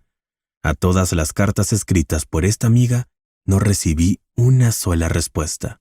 Esto fue tan desalentador que habría abandonado por completo la idea de convertirme en alumna de Troward, si no fuera por la experiencia que tuve ese día en la calle, cuando todo mi mundo se iluminó y recordé la promesa: todas las cosas que deseéis, creed que ya las habéis recibido y las recibiréis. Con esta experiencia en mente, planifiqué mi viaje a Inglaterra, a pesar de que aparentemente mis cartas habían sido ignoradas. Sin embargo, volvimos a escribir y finalmente recibimos una respuesta, aunque sumamente negativa. Troward no aceptaba alumnos. No tenía tiempo para eso. A pesar de esta decisión definitiva, me negué a desanimarme por el recuerdo de mi experiencia el día en que me llegó la luz y el pensamiento: yo soy toda la sustancia que hay. Parecía que podía vivir esa experiencia a voluntad, y con ella llegaba siempre un torrente de valor y energía renovada. Partimos hacia Londres, y desde allí telegrafiamos a Troward, solicitando una entrevista.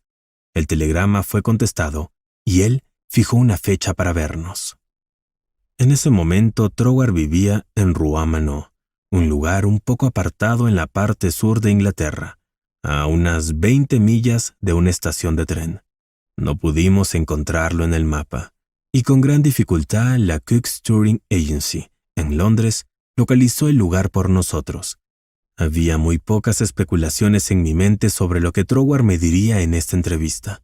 Siempre estaba la sensación de que la verdad era mía, también de que crecería y se expandiría en mi conciencia hasta que la paz y la satisfacción fueran manifestaciones tanto externas como internas de mi vida individual. Llegamos a la casa de Troward en medio de una terrible tormenta y fuimos recibidos cordialmente por el propio Troward, a quien, para mi sorpresa, encontré más como un francés que como un inglés. Más tarde supe que era descendiente de la raza hugonote, un hombre de mediana estatura, con una cabeza bastante grande, una gran nariz y unos ojos que bailaban de alegría. Después que nos presentaran a los demás miembros de la familia y nos dieran una taza de té caliente, nos invitaron a la sala de estar, donde Troward habló muy libremente de todo, excepto de mis estudios propuestos. Parecía imposible llevarle a ese tema. Justo antes de partir, sin embargo, le pregunté con bastante valentía: ¿no reconsideraría su decisión de tomar un alumno? Deseo tanto estudiar con usted. A lo que respondió con una actitud muy indiferente que no se sentía capaz de dedicar el tiempo que requeriría la instrucción personal, pero que estaría encantado de darme los nombres de 2 o 3 libros que consideraba que no solo serían interesantes, sino también instructivos para mí. Dijo que se sentía muy halagado y complacido de que yo hubiera venido desde los Estados Unidos para estudiar con él, y mientras caminábamos por el sendero desde su casa hasta nuestro automóvil, su actitud se volvió menos indiferente. Un sentimiento de simpatía pareció tocar su corazón, y se dirigió a mí con el comentario: «Podría escribirme, si le apetece, después de que llegue a París, y tal vez, si tengo tiempo en otoño, podríamos organizar algo, aunque no parece posible ahora». No perdí tiempo en seguir su amable invitación de escribirle. Todas mis cartas fueron contestadas con prontitud y cortesía, pero nunca hubo una palabra de aliento en cuanto a mis estudios propuestos. Finalmente, unos 2 meses después, llegó una carta con la siguiente pregunta: ¿cuál cree usted que es el significado de este versículo del capítulo 21 de Apocalipsis? Y la ciudad está asentada en forma de cuadro, y su longitud es igual a su anchura. Y él midió la ciudad con la caña, 12,000 estadios. La longitud y la altura y la anchura de ella son iguales. Instintivamente sabía que mi oportunidad de estudiar con Troward dependía de que diera la respuesta correcta a esa pregunta. La definición del verso parecía estar totalmente fuera de mi alcance. Naturalmente, me vinieron a la mente respuestas, pero supe intuitivamente que ninguna era correcta. Empecé a bombardear a mis amigos y conocidos eruditos con la misma pregunta. Abogados, médicos, sacerdotes, monjas y clérigos de todo el mundo recibieron cartas mías con esta pregunta. Más tarde, comenzaron a llegarme respuestas, pero la intuición me decía que ninguna era correcta. Todo el tiempo me esforzaba por encontrar la respuesta por mí misma, pero ninguna parecía llegar. Memoricé el verso para poder meditarlo. Empecé a buscar en París los libros que Troward me había recomendado, y después de 2 o 3 días de búsqueda, cruzamos el río Sena hasta la isla de Cité, para entrar en algunas de las viejas librerías que se encontraban allí. Estaban agotados, y esos eran los mejores lugares para encontrarlos. Finalmente dimos con una pequeña tienda que tenía los libros allí. Eran los últimos ejemplares que tenía el hombre, por lo que el precio era elevado. Mientras discutía con el dependiente, mi vista se posó en la obra de un astrólogo, que cogí riendo y pregunté, ¿cree usted que el profesor podría leer mi horóscopo? El dependiente se mostró atónito ante la sugerencia y respondió, pues no, señora. Se trata de uno de los más grandes astrólogos de Francia. No lee horóscopos. A pesar de esta respuesta, se formó un impulso persistente dentro de mí para ir a ver a ese hombre. La amiga que me había acompañado en la búsqueda de los libros me reprendió y trató por todos los medios de disuadirme de ir a ver al famoso astrólogo. Pero yo insistí y ella me acompañó. Cuando llegamos a su despacho, me pareció algo vergonzoso pedirle que me leyera el horóscopo. Sin embargo, no había más remedio que formular la pregunta. De mala gana, el profesor nos invitó a pasar a su estudio lleno de papeles y de mala gana, y también con impaciencia, nos pidió que nos sentáramos. Con mucha cortesía y frialdad, me dijo que no leía horóscopos. Todo su comportamiento decía, más claramente de lo que las palabras podrían hacerlo, que deseaba que nos fuéramos. Mi amiga se puso de pie. Yo no sabía qué hacer a continuación, porque sentía que no estaba preparada para irme. La intuición me decía que había algo que ganar allí. No podía definir qué era, así que me detuve un momento para disgusto de mi amiga, cuando uno de los enormes gatos persas del profesor saltó a mi regazo. «¡Baja, Jack!», gritó el profesor. «¿Qué significa esto?», pareció preguntar. Luego, con un interés mayor del que había mostrado hasta entonces por mí, el profesor dijo con una sonrisa, «Nunca antes había visto a ese gato ir con un extraño. Madame, mi gato aboga por usted. Yo también siento ahora interés por su horóscopo, y si me da los datos, me dará placer escribirlo para usted». Un gran sentimiento de felicidad me inundó cuando declaró eso.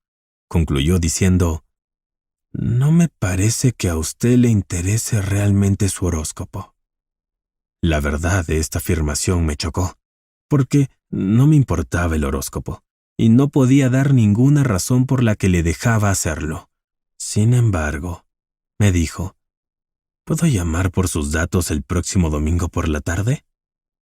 El domingo por la tarde, a la hora señalada, llegó el profesor, y mientras le entregaba el papelito con todos los datos de mi nacimiento, etc., se me ocurrió la idea de pedirle al profesor la respuesta a la pregunta sobre el versículo 16 del capítulo 21 de Apocalipsis. La idea se llevó a cabo al instante, y me encontré preguntando a este hombre qué creía que significaba este versículo. Sin detenerse a pensar en ello, respondió inmediatamente. Significa... La ciudad significa la verdad, y la verdad no es invertible. Cada lado desde el que se acerca a ella es exactamente el mismo. Intuitiva e indudablemente reconocí esta respuesta como la verdadera, y mi alegría no tuvo límites, porque me sentí segura de que con esta respuesta correcta en mi poder, Troward me aceptaría como su alumna en otoño. Cuando el gran astrólogo se marchaba, le expliqué mi deseo de estudiar con Troward.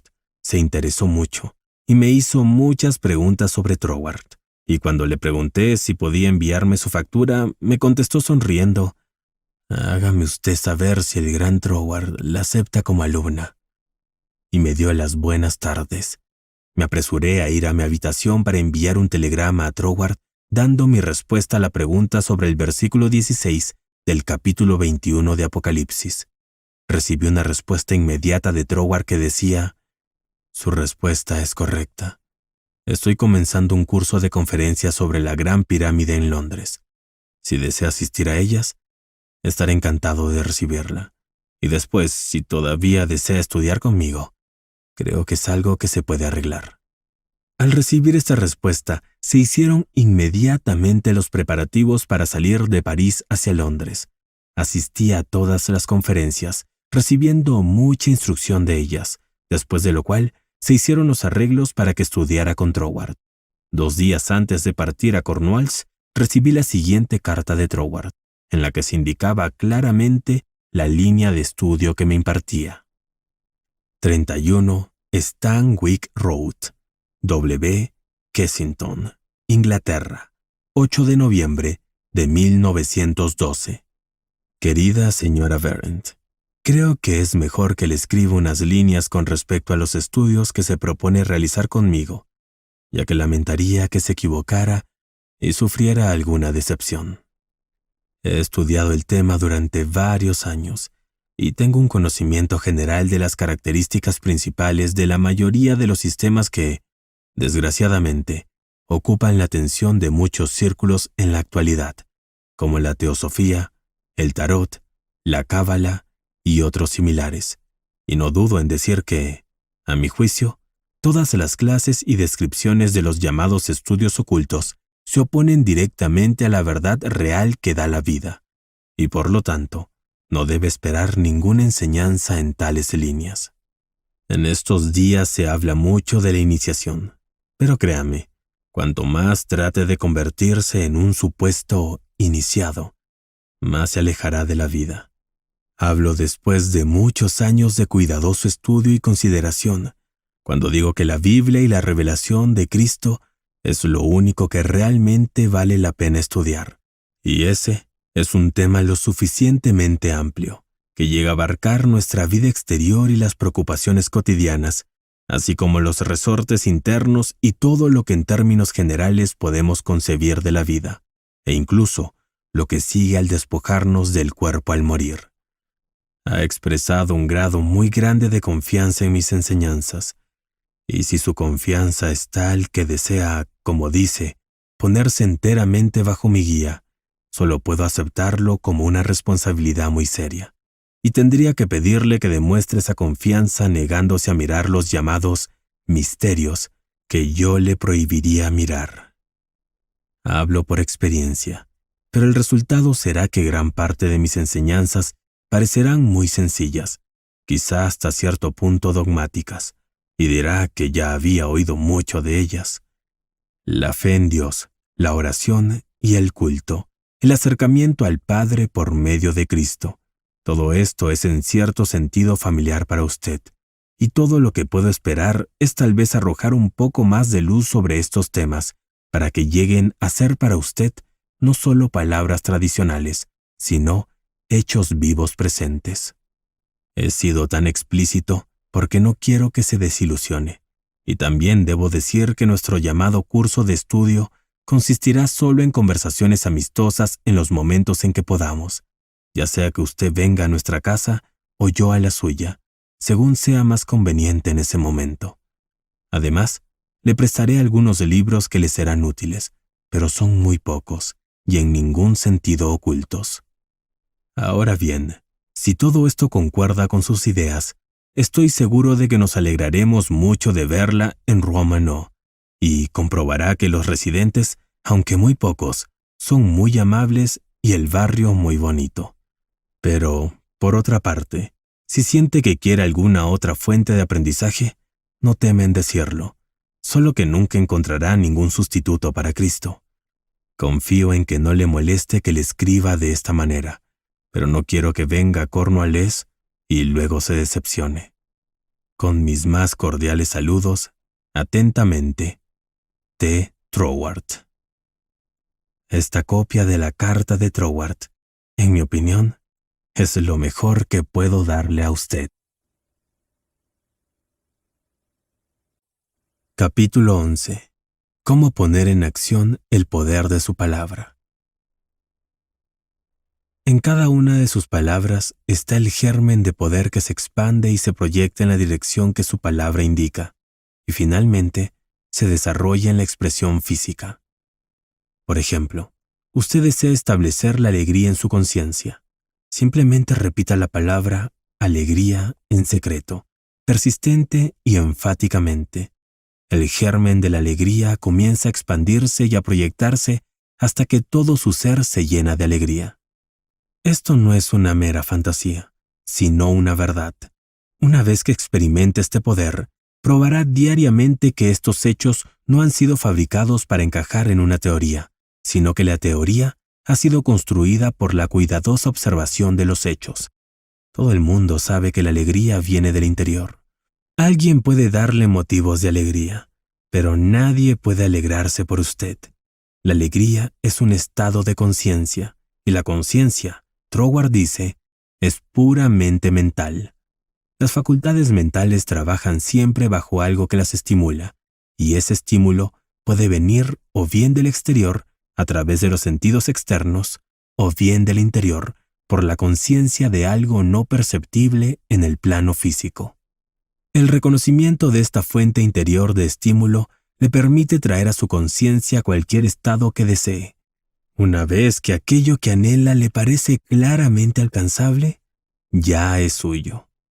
Este método de repetir la palabra hace que la palabra en todo su significado ilimitado sea suya, porque las palabras son la encarnación de los pensamientos, y el pensamiento es creativo, ni bueno ni malo, simplemente creativo. Esta es la razón por la que la fe construye y el miedo destruye. Crea solamente y todo le será posible. Es la fe la que le da el dominio sobre toda circunstancia o condición adversa. Es su palabra de fe lo que lo libera, no la fe en alguna cosa o acto específico, sino la fe en su mejor yo en todos los sentidos. Es debido a este poder creativo siempre presente en el corazón de la palabra que hace de su salud, su tranquilidad y su condición financiera una reproducción de su pensamiento más habitual. Trate de creer y comprender esto, y se encontrará dueño de toda circunstancia o condición adversa, un príncipe del poder. Capítulo 12. ¿Cómo aumentar su fe? Pero usted se pregunta, ¿cómo puedo hablar de fe cuando poseo tan poca de esta o ninguna? Todo ser vivo tiene fe en algo o en alguien. Es la calidad de la energía creativa en el pensamiento positivo de la fe lo que le da vitalidad, no la forma que toma. Incluso el miedo intenso está vivo con la fe. Le teme a la viruela porque cree que es posible que la contraiga. Teme a la pobreza y a la soledad porque cree que son posibles para usted. Es su tendencia habitual de pensamiento la que reaparece en su mente, su cuerpo y sus asuntos, no el pensamiento ocasional sobre alguna línea o deseo específico. Es la fe que comprende que toda creación tuvo su nacimiento en el vientre del pensamiento, palabras que dan dominio sobre todas las cosas, su yo inferior incluido, y este sentimiento de fe se incrementa e intensifica al observar lo que hace. ¿Recuerda aquel día en el que era necesario que mostrara una mejor cara a los demás para así motivarlos y pudo lograrlo? ¿O cuando contra todo pronóstico tenía que conseguir algo en específico y al poner todo su ser en ello lo consiguió? Reviva estos recuerdos una y otra vez, mentalmente, hasta que se sienta en contacto con ese yo que sabe cuál es el camino que usted debe recorrer para conseguir todo lo que necesita. Capítulo 13. La recompensa de una mayor fe. Debido a que ha ampliado su fe en las leyes del universo que no conocen el fracaso, su fe en lo mejor de sí mismo, el principio de la vida en usted, lo ha llevado a la realización consciente de que no es una víctima del universo, sino una parte de él. En consecuencia, hay algo dentro de usted que es capaz de hacer contacto consciente con el principio universal de la ley y el poder, y le permite utilizar todas las leyes particulares de la naturaleza, ya sean visibles o invisibles, para que sirvan a su demanda o deseo particular, y así se encuentre a usted mismo como maestro, no como esclavo de ninguna situación. Lo que piense, la persona que siente ser, es una reproducción en miniatura de Dios o del Espíritu Universal. Todas sus palabras y pensamientos pertenecieron a Dios antes de ser suyos. Las palabras que utiliza son los instrumentos, los canales, a través de los cuales la energía creativa toma forma. Naturalmente, esta energía creadora sensible solo puede reproducirse de acuerdo con el instrumento a través del cual pasa. Todas las decepciones y los fracasos son el resultado de esforzarse por pensar una cosa y producir otra. Esto es tan imposible como lo sería que un ventilador eléctrico sirviera para iluminar, o que el agua fluyera por una tubería torcida en línea recta. El agua debe tomar la forma de la tubería por la que fluye. Más aún, esta sustancia sensible, invisible y fluida debe reproducir exteriormente la forma de la palabra y pensamiento por la que pasa. Esta es la ley de su naturaleza. Por lo tanto, como diría James Allen, como un hombre piensa, así es su vida. Entonces, cuando su pensamiento o palabras estén en correspondencia con el eterno movimiento constructivo y de avance de la ley universal, solo entonces su mente será el espejo en el que el infinito poder e inteligencia del universo se verá reflejado, y su vida armonizará por completo. Capítulo 14. ¿Cómo hacer que las leyes naturales respondan a sus deseos? Hay que tener en cuenta que existe en el universo una inteligencia y un poder creativo infinitamente sensible y receptivo. La capacidad de respuesta de su naturaleza es doble. Es creativa y sensible a la sugestión. Una vez que el entendimiento humano capta este hecho tan importante, se da cuenta de la simplicidad de la ley de la vida. Todo lo que necesita es entender que su mente es un centro de operación divina y, en consecuencia, está a la espera de instrucciones.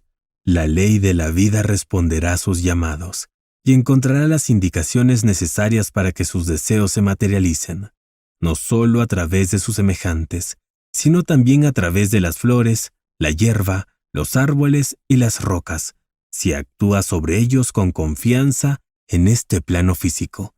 La naturaleza no tendrá más remedio que obedecerle. La fe sin obras está muerta, pero la fe con obras lo hace absolutamente libre. Capítulo 15.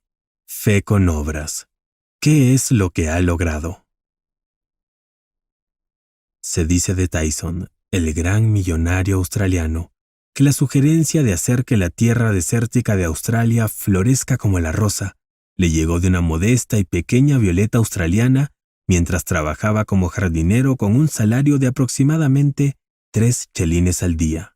Solía encontrar estas simpáticas violetas que crecían en ciertos lugares del bosque, y algo en la flor tocaba la mente de Tyson, y se sentaba en el lado de su litera por la noche, y se preguntaba cómo las flores y la vida vegetal podrían tener una oportunidad de expresarse en la tierra desértica de Australia. Sin duda, se daba cuenta de que le llevaría mucho tiempo ahorrar el dinero suficiente para poner acequias en las tierras desérticas, pero su pensamiento y sentimiento estaban seguros de que se podía lograr, y si se podía hacer, él sería quien lo haría. Si había un poder dentro de sí mismo que era capaz de captar la idea, entonces debía de haber un poder de respuesta dentro de la propia idea que pudiera llevarla a una manifestación física práctica. Decididamente, dejó de lado todas las preguntas sobre las formas y los medios específicos que se emplearían para llevar su deseo a la manifestación física, y simplemente mantuvo su pensamiento centrado en la idea de hacer bayas y ver flores y hierba donde no existían. Dado que la capacidad de respuesta del poder creativo reproductivo no se limita a ninguna condición local de la mente, su meditación habitual y su imagen mental dejaron a sus ideas libres para vagar en una infinidad y atraer a sí mismas otras ideas de naturaleza afín. Por lo tanto, no fue necesario que Tyson ahorrara sus 3 chelines diarios para obtener el dinero que su proyecto demandaba, pues sus ideas encontraron otras ideas en el mundo financiero que sintonizaban en simpatía con ellas, y las puertas de las finanzas se abrieron rápidamente. Todas las instituciones benéficas se mantienen sobre el principio de la capacidad de respuesta de la vida. Si esto no fuera cierto, nadie se preocuparía de dar simplemente porque otro necesita. La ley de la oferta y demanda, de causa y efecto, nunca pueden romperse. Las ideas atraen hacia sí ideas afines, A veces vienen de una flor, de un libro o de lo invisible. Está sentado o caminando, atento a una idea no del todo completa en cuanto a las formas y medios de realización. Y he aquí que surge otra idea, de la que nadie comprende su origen. Y como si fuera poco, ésta atrae a otra, y así sucesivamente hasta que sus deseos se han concretado.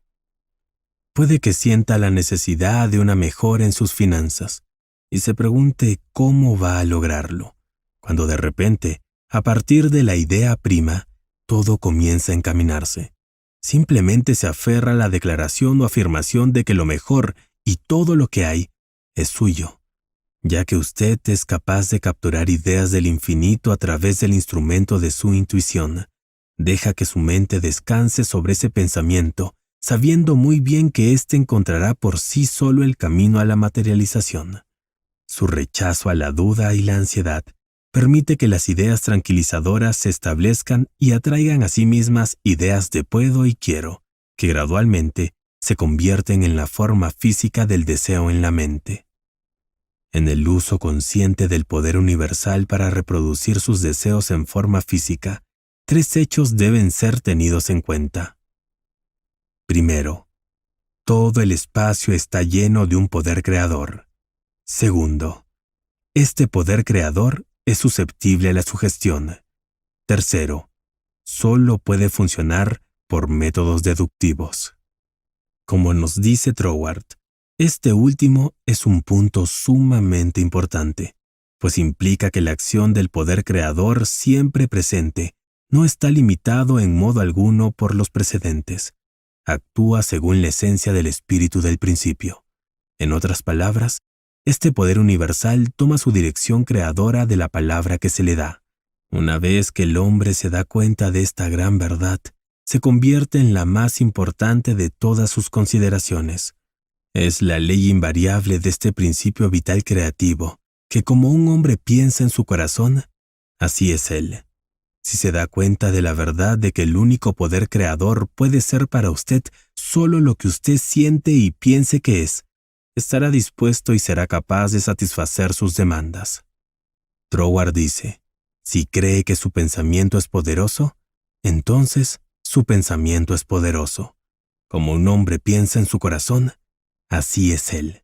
Es la ley de la vida, y el poder creador no puede cambiar esta ley más de lo que un espejo ordinario puede reflejar una imagen diferente del objeto que tiene ante él. Como piensa usted, así es, no significa como le dice a la gente que piensa o como le gustaría que el mundo crea que usted piensa. Significa sus pensamientos más íntimos. Es el lugar que nadie más que usted conoce. Nadie puede conocer al Padre sino el Hijo, y nadie puede conocer al Hijo sino el Padre. Solo el Espíritu Creador reproductor de la vida sabe lo que usted piensa, hasta que sus pensamientos se convierten en hechos físicos y se manifiestan en su cuerpo, su cerebro o sus asuntos. Solo entonces, todos aquellos con los que usted entra en contacto pueden saberlo, porque el Padre, la energía creadora inteligente que oye en secreto, escucha sus pensamientos más íntimos y los recompensa abiertamente, materializándolos. Como un hombre piensa, así es su vida. No lo olvide. Capítulo 16. Sugerencias sobre cómo rezar o pedir, creyendo que ya ha recibido. Pensamiento científico, pensamiento positivo. Sugerencias de aplicación práctica. Intente mediante un pensamiento cuidadoso, positivo y entusiasta, aunque no extenuante, darse cuenta de que la sustancia indescriptible e invisible de la vida llena todo el espacio, que su naturaleza es una sustancia inteligente, plástica y subjetiva. A las 5 de la mañana es el mejor momento para realizar este tipo de meditación. Si se retira temprano todas las noches durante un mes, antes de quedarse dormido, e imprime firmemente en su mente subjetiva la afirmación, mi Padre es el gobernante de todo el mundo y está expresando su poder de dirección a través de mí, encontrará que la sustancia de la vida toma forma en los moldes de sus pensamientos.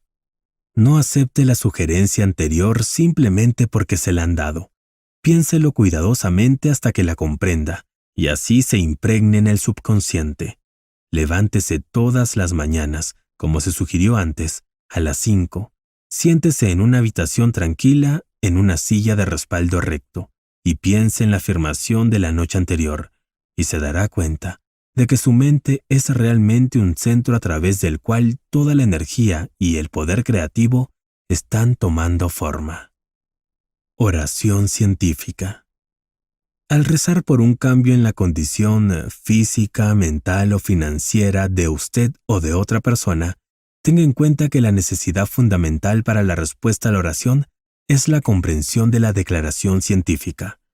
Pedid creyendo que ya habéis recibido y recibiréis. Esto no es tan difícil como parece.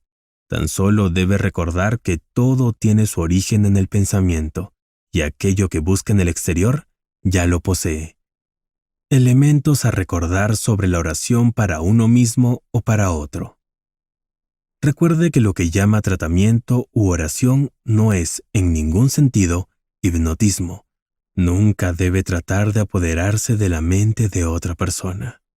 No debe engañarse con falsas afirmaciones, pues está desperdiciando su tiempo si cree que con este actuar materializará incoherencias. Recuerde que el poder del pensamiento funciona según principios absolutamente científicos. Estos principios se expresan en el lenguaje de la declaración: como un hombre piensa, así es su vida. Esta afirmación contiene un mundo de sabiduría, pero se requiere el reconocimiento firme del hombre y la aplicación cuidadosa de la propia afirmación para llevarla al uso práctico. Todo esto está relacionado con la ley: lo que siembras, cosechas. Tenga presente que su libertad para elegir lo que va a pensar, aquello que su pensamiento va a afirmar y reclamar, constituye el regalo de Dios para usted. La causa primera ha dotado a cada hombre con el poder y la capacidad de traer a su entorno personal lo que elija. Causa y efecto en referencia a la obtención. Si siembra una bellota, obtendrá un roble. Si siembra un grano de maíz, cosechará un tallo y muchos granos de maíz. Siempre obtiene la manifestación de aquello que consciente o inconscientemente afirma y reclama, lo que habitualmente declara y espera, o en otras palabras, lo que siembra. Por lo tanto, siembre las semillas de yo soy, yo debo, yo puedo. La manifestación de esta verdad, aunque sea en un grado pequeño, le da la comprensión indiscutible de que el dominio es su derecho. Usted es un heredero de la primera causa, dotado de todo el poder que Él tiene. Dios le ha dado todo. Todo es suyo, y sabe que todo lo que tiene que hacer es extender su mano mental y tomarlo. Esta fórmula puede servir como patrón para dar forma a su propia oración o afirmación hacia Dios en beneficio de otro o de usted mismo.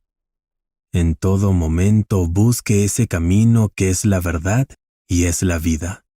Afirme este hecho, creyendo que como está pensando esto, ya es suyo. Habiendo elevado su sentimiento a la idea central de esta meditación, examine su propia conciencia para ver si hay algo que no se parezca a Dios. Si hay algún sentimiento de miedo, preocupación, malicia, envidia, odio o celos, vuelva en su meditación a limpiar su pensamiento a través de la afirmación de que el amor y la pureza de Dios llenan todo el espacio, incluyendo su corazón y su alma. Reconcilie su pensamiento con el amor de Dios, recordando siempre que está hecho a imagen y semejanza del amor. Mantenga este pensamiento limpiador en su mente hasta que sienta que ha liberado su conciencia completamente de todos los pensamientos y sentimientos que no sean amor y unidad con toda la humanidad. Debe recordar que usted está hecho a imagen y semejanza de Dios y que su deseo ya ha sido cumplido en el pensamiento. Cierre de la oración. La oración como método de pensamiento Es el uso deliberado de la ley que le da a usted el poder de dominio sobre todo lo que tiende de alguna manera a obstaculizar su perfecta libertad. Se le ha dado la vida para que la disfrute plenamente. El reconocimiento firme de esta verdad hace que usted se reconozca como príncipe de poder. Reconozca, acepte y use este poder como hijo de un rey, y por lo tanto, el dominio es su derecho de nacimiento. Entonces, cuando sienta que la luz de esta gran verdad inunda su conciencia, abra las compuertas de su alma en sincera alabanza de que tiene el entendimiento que el Creador y su creación son uno. Cierre su pensamiento en la feliz seguridad de que la oración que se cumple no es una súplica, sino una constante afirmación habitual de que el Creador de todo está operando específicamente a través de usted. Por lo tanto, el trabajo debe ser perfectamente realizado. Su mente es un centro de operación divina. Consejos para la aplicación y la práctica. Por cada 5 minutos dedicados a la lectura y estudio de las teorías de la ciencia mental, dedique 15 minutos al uso y aplicación de los conocimientos adquiridos. 1. Dedique 1 minuto de cada 24 horas a pensar concienzudamente en las especificaciones que deben observarse para que sus oraciones sean contestadas. 2. Practique el reconocimiento constante de la posesión de pensamientos deseables durante 2 periodos de 15 minutos cada uno, cada día. No solo cronometre cada periodo para ver cuánto tiempo puede mantener una determinada concepción ante su visión mental, sino también lleve un registro escrito de la vivacidad con la que experimenta su imagen mental. Recuerde que sus sentidos mentales son tan variados y entrenables como los físicos. 3. Dedique 5 minutos cada día, entre las 12 y la 1, a la búsqueda mental de nuevas fuentes de riqueza. Capítulo 17. Cosas para recordar. Recuerde que el mayor científico mental que el mundo ha conocido, Jesucristo, el hombre, dijo que todo es posible para usted. También que las cosas que yo hago las podéis hacer vosotros. ¿Es esto cierto? Jesús no afirmó ser más divino que usted. Declaró a toda la raza humana hijos de Dios. Por nacimiento, él no era una excepción a esta regla. El poder que poseía fue desarrollado a través de su esfuerzo personal. Dijo que usted podría hacer lo mismo si creía en usted mismo. Una gran idea no tiene valor si no va acompañada de una acción física. Dios da la idea, el hombre la realiza en el plano físico. Todo lo que realmente vale la pena es la satisfacción. Solo el autocontrol puede producirlo. El alma y el cuerpo son uno. El contentamiento de la mente es el contentamiento del alma, y el contentamiento del alma significa el contentamiento del cuerpo. Si desea salud, cuide sus pensamientos, no solo los de su ser físico, sino sus pensamientos sobre todo y todos. Con su voluntad, manténgalos en línea con su deseo, y actúe exteriormente de acuerdo con sus pensamientos, y pronto se dará cuenta de que todo el poder, tanto sobre los pensamientos como sobre las condiciones, le ha sido dado. Crea en Dios. Crea en usted mismo como el instrumento físico a través del cual Dios opera. El dominio absoluto es suyo cuando tenga suficiente autodominio para conquistar la tendencia negativa de los pensamientos y las acciones. Pregúntese diariamente, ¿cuál es el propósito del poder que me puso aquí? ¿Cómo puedo trabajar con el propósito de vida y libertad en mí? Una vez resueltas estas cuestiones, esfuércese cada hora en cumplirlas. Usted es una ley para usted mismo. Si tiene tendencia a excederse en algo, a comer, a beber o a culpar a las circunstancias de sus desgracias, venza esa tendencia con la convicción interior de que usted tiene el control de todo. Coma menos, beba menos, culpe menos a las circunstancias, y todo aquello que le causaba pena se tornará en alegría. Recuerde siempre que todo es suyo y que puede usarlo como se le antoje. Si quiere, puede. Si quiere, hace. Dios Padre lo bendice con todo lo que tiene para dar. Haga un buen uso de ello. Esto ha sido Tu Poder Invisible, audiolibro completo en español. Escrito por Genevieve Veren. Narrado por D'Angelo Medina. De Auviblio. Si deseas agregar este libro a tu biblioteca, dejaremos los enlaces en la descripción. También puedes seguir nuestro canal principal, Auviblio. Gracias y nos vemos en la siguiente página.